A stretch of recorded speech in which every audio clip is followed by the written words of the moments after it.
வணக்கம். இலங்கை செய்திகளுடன் நான் நிரோஷன். விரிவான செய்திகளுக்கு முன் தலைப்புச் செய்திகள். உள்ளூராட்சி மன்ற தேர்தலுக்கான அரசாங்க உத்தியோகத்தர்களுக்கான ஏற்பாடு செய்யப்பட்டு அஞ்சல் மூல வாக்களிப்பு இன்றுடன் நிறைவு. தற்போதைய அரசாங்கத்தின் கீழ் நாட்டில் அபிவிருத்தி பணிகள் முன்றாக நின்றுவிட்டதாக ஸ்ரீலங்கா பொதுஜன பெரமுன குற்றச்சாட்டு.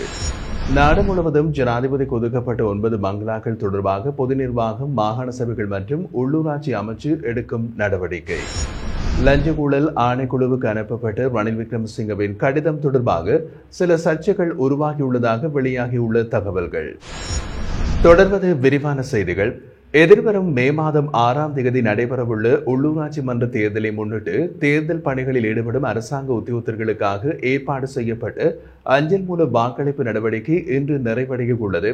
இதற்காக 4 நாட்கள் ஒதுக்கப்பட்டிருந்த நிலையில் கடந்த 24 மற்றும் 25ஆம் தேதிகளில் முதல் கட்டமாக வாக்களிப்பு நடைபெற்றது. பின்னர் நேற்றைய தினம் 3வது நாளாக வாக்களிக்கப்பட்டது. இறுதியாக இன்று ஒதுக்கப்பட்ட காலப்பகுதியின் கடைசி நாளாக வாக்களிப்பு வாய்ப்பு வழங்கப்பட்டுள்ளது. இதுவரை வாக்களிக்க தவறிய தகுதியுள்ள அரசு உத்தியோகத்தர்கள் இன்று தவறாமல் வாக்களிக்க வேண்டும் என்று தேர்தல்கள் ஆணைக்குழு கேட்டுக் கொண்டுள்ளது. 339 உள்ளூராட்சி மன்றங்களுக்கு உட்பட வாக்கெடுப்பு மே 6ஆம் தேதி செவ்வாய்க்கிழமை நடைபெறுகின்றது. இதேவேளை வாக்காளர் அட்டைகளை விநியோகிக்கும் பணி இன்று நிறைவடைய உள்ளதாகவும் தெரிவிக்கப்படுகிறது. இந்த நிலையில் இதுவரை வாக்காளர் அட்டையை பெறாதவர்கள் தங்களது வசிப்பிடத்திற்கு அருகில் அஞ்சல் நிலையத்தை அணுகி உரிய ஆவணங்களை வழங்கி தங்கள் வாக்காளர் அட்டையை பெற்றுக் கொள்ளலாம் என்று தேர்தல்கள் ஆணைக்குழு அறிவித்துள்ளது. இதனுடன் அனைத்து வாக்குச்சீட்டுகளும் அச்சிடும் பணி முழுமையாக முடிவடைந்துள்ளதாக அரசு அச்சகம அதிபர் பிரதீப் புஷ்பகுமார் தெரிவித்துள்ளார்.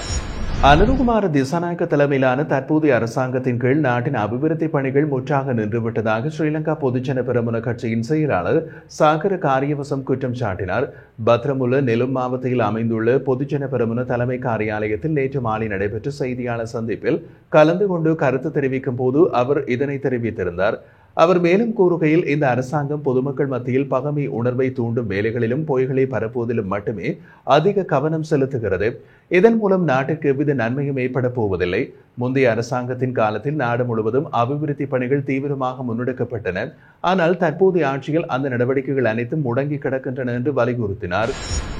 நாடு முழுவதும் ஜனாதிபதிக்கு ஒதுக்கப்பட்ட 9 பங்களாக்களில் 2 மட்டும் தக்க வைத்துக் கொண்டு மீதமுள்ள பங்களாக்களை பொருளாதார ரீதியாக உற்பத்தி நோக்கங்களுக்கு பயன்படுத்துவதற்கான நடவடிக்கைகள் விரைவில் எடுக்கப்படும் என்று பொது நிர்வாகம், மாகாண சபைகள் மற்றும் உள்ளூராட்சி அமைச்சர் டாக்டர் சந்தன அபேரத்ன தெரிவித்துள்ளார். அந்த பங்களாக்கள் தொடர்பான தகவல்கள் தற்போது சேகரிக்கப்பட்டு வருகின்றன என்றும் ஜனாதிபதி பங்களாவை வாடகைக்கு எடுக்க 10 வெவ்வேறு கோரிக்கைகள் கிடைத்துள்ளதாகவும் அவர் குறிப்பிட்டார். இந்த கோரிக்கைகள் தற்போது பரிசீலனையில் உள்ளன என்று அரசாங்க வட்டார தகவல்கள் கூறுகின்றன. யாழ்ப்பாணத்தில் உள்ள ஜனாதிபதி பங்களாவை யாழ் பல்கலைக்கழகத்திற்கு பயன்படுத்த கோரிக்கை விடுக்கப்பட்டுள்ளது.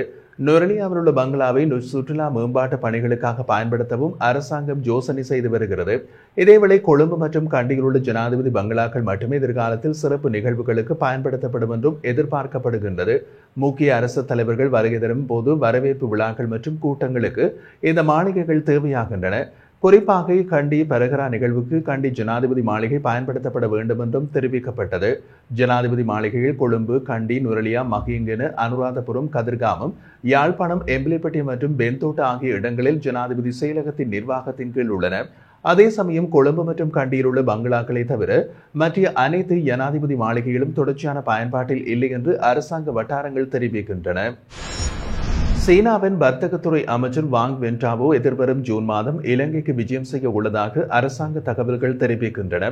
அமெரிக்க ஜனாதிபதி டொனால்ட் ட்ரம்ப் உலக நாடுகளுக்கு விதித்த பரஸ்பர தீர்வை வரி காரணமாக பல நாடுகள் வர்த்தக பாதிப்புகளை சந்தித்து வரும் நிலையில் அவரது விஜயம் ஏற்பாடு செய்யப்பட்டுள்ளது. அதற்கேற்ப அவரது வருகைக்கான திகதி மற்றும் கலந்துரையாட உள்ள விடயங்கள் தொடர்பான இறுதியான திட்டமிடல் இன்னமும் முடிவடையவில்லை என்றும் தொடர்புடைய வட்டாரங்கள் தெரிவித்துள்ளன. கடந்த ஜனவரி மாதத்தில் ஜனாதிபதி அனுருகுமார திசாநாயக்க சீனாவுக்கு விஜயம் மேற்கொண்ட போது இலங்கை, சீனா இடையிலான வர்த்தக உடன்படிக்கைகளை விரைவுபடுத்துவது குறித்தும் விவாதிக்கப்பட்டுள்ளது. இந்த பின்னணியில் சீனாவின் வர்த்தகத்துறை அமைச்சர் இலங்கைக்கு வருகை தரும் போது வர்த்தக உடன்படிக்கைகள் குறித்து முக்கியமான ஆலோசனைகள் நடைபெறும் என்றும் எதிர்பார்க்கப்படுகின்றது. முன்னாள் ஜனாதிபதி ரணில் விக்ரமசிங்கே லஞ்சம் மற்றும் ஊழல் குற்றச்சாட்டுகளை விசாரிக்கும் ஆணைக்குழுவில் நேற்று முன்னிலையாக இருந்தார். முன்னாள் ஊபா மாகாண முதலமைச்சர் மற்றும் தற்போதைய நாடாளுமன்ற உறுப்பினரான சாமர சம்பத் தசாநாயக்கு கைது செய்யப்பட்ட நிகழ்வு குறித்து வாக்குமூலத்தை வழங்கும் பொருட்டு ரணில் விக்ரமசிங்கவுக்கு இந்த அழைப்பு விடுக்கப்பட்டிருந்தது. இதை முன்பாக இருமுறை அவருக்கு அழைப்பு விடுக்கப்பட்ட போதிலும் புத்தாண்டு விடுமுறை மற்றும் தனது வழக்கறிஞர் வெளிநாட்டில் இருப்பது போன்ற காரணங்களை மேற்கோள் காட்டி அவர் முன்னிலையாவதை தவிர்த்திருந்தார் என்றும் குறிப்பிடப்படுகிறது. இந்த நிலையில் லஞ்ச ஊழல் ஆணைக்குழுவுக்கு அனுப்பப்பட்ட ரணில் விக்ரமசிங்கவின் கடிதம் தொடர்பாக சில சர்ச்சைகளும் உருவாகியுள்ளன. குறிப்பாக அந்த ஆவணங்களில் சில எவ்வாறு அனுருகுமார திசாநாயக்கவின் கைகளில் சென்றன என்பது தொடர்பாக சந்தேகங்கள் எழுந்துள்ளது. அண்மைக்கால சம்பவங்களை அண்மைத்து கருத்து வெளியிட்ட முன்னாள் தேர்தல் ஆணையாளர் மஹிந்த தேசப்பிரிய உயிர் அச்சுறுத்தல் சந்திப்போர் நாட்டை விட்டு வெளியேறுவது மிகச்சிறந்த பாதுகாப்பு வழியாகும் என்று தெரிவித்துள்ளார். ஊடகங்களுக்கு அளித்த உரையில் அவர் குறிப்பிடுகையில், உங்களில் எவருக்காவது கொலை மிரட்டல் விடுக்கப்பட்டால் மிகவும் எச்சரிக்கையாக இருக்க வேண்டும். சமீப காலங்களில் உயிரிழந்த பலர் மரண அச்சுறுத்தல்களை முன்கூட்டியே தெரிவித்திருந்தார்கள். அவர்கள் பெரும்பாலும் தகராறுகளில் ஈடுபட்டோர்களாக இருந்தனர். அவர்களும் மற்றவர்களும் இதிலிருந்து பாடம் கற்றுக்கொள்வது அவசியம். உயிர் அச்சுறுத்தல் உள்ளவர்கள் ஆயுதங்களை வைத்திருக்க வேண்டாம். அதற்கு பதிலாக நாட்டை விட்டு வெளியேறுதல் அல்லது வீடுகளில் இருந்து வெளியேறும் செல்லும் நடவடிக்கைகளை குறைத்துக் கொள்வதே நல்ல பாதுகாப்பு ஏற்பாடாகும் என்றும் அவர் வலியுறுத்தினார். மேன்முறையீட்டு நீதிபதி சசி மகேந்திரனுக்கு எதிராக அவதூறு பரப்பிய 6 சமூக வலைதள கணக்குகள் தொடர்பாக விசாரணைகள் தொடங்கியுள்ளன. நீதிபதி சசி மகேந்திரன் தனது பெயருக்கு அவமரியாதை ஏற்படுத்தும் வகையில் பொய்யான தகவல்களை பரப்பிய சமூக ஊடக கணக்குகள் குறித்து குற்றப்புலனாய்வு பிரிவில் முறைப்பாடு பதிவு செய்துள்ளார். அதன்படி ஜோசப் பரராஜசிங்கம் படுகொலை வழக்கில் பிள்ளையானுக்கு பிணை வழங்கியமை உள்ளிட்ட பல்வேறு போலி தகவல்கள் மற்றும் அவரது தனிப்பட்ட தகவல்களை வெளியிட்டு அவதூறு ஏற்படுத்தியதாக அவர் புகாரில் குறிப்பிட்டுள்ளார். இந்த நிலையில் போலீஸ் சமர்ப்பித்த அறிக்கையில் அடிப்படையில் குறித்த 6 சமூக வலைதள கணக்குகளின் விவரங்களை பெறுவதற்கு குற்றப்புலனாய்வு திணைக்களத்தின் இணைய கண்காணிப்பு மற்றும் புலனாய்வு பிரிவுக்கு கொழும்பு பிரதான நீதவான் தனுஜா லக்மாலி அனுமதி வழங்கியுள்ளார்.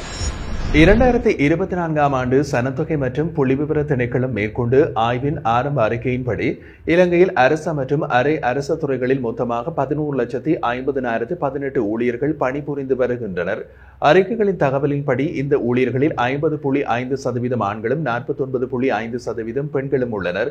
2016ஆம் ஆண்டின் பிந்தைய காலத்தில் முதல் முறையாக அனைத்து அரச மற்றும் அரை அரச நிறுவனங்களை உள்ளடக்கிய முழுமையான பணியாளர் கணக்கெடுப்பு கடந்த ஆண்டு மேற்கொள்ளப்பட்டது. இதன்படி அரசு துறையில் 9,38,763 பேர் மற்றும் அரை அரசு துறையில் 2,17,255 பேர் பணியாற்றுகின்றனர். 2016ஆம் ஆண்டின் ஆய்வின் போது இந்த எண்ணிக்கை 11,19,475 இருந்தது. அதாவது தற்போதைய ஆய்வின்படி 46,543 பேரால் அதிகரித்துள்ளது. எனினும் அரை அரசு நிறுவனங்களில் துணை நிறுவனங்களில் பணிபுரியும் ஊழியர்கள் மற்றும் தோட்டத்துறையில் வேலை செய்யும் தொழிலாளர்கள் இந்த கணக்கீட்டில் சேர்க்கப்படவில்லை. அதேவேளை ராணுவம், கடற்படை மற்றும் விமானப்படை ஆகிய பாதுகாப்பு படையணி ஊழியர்களும் இந்த ஆய்வில் சேர்க்கப்படவில்லை என சனத்தொகை மற்றும் புள்ளிவிவர திணைக்களம் குறிப்பிட்டுள்ளது.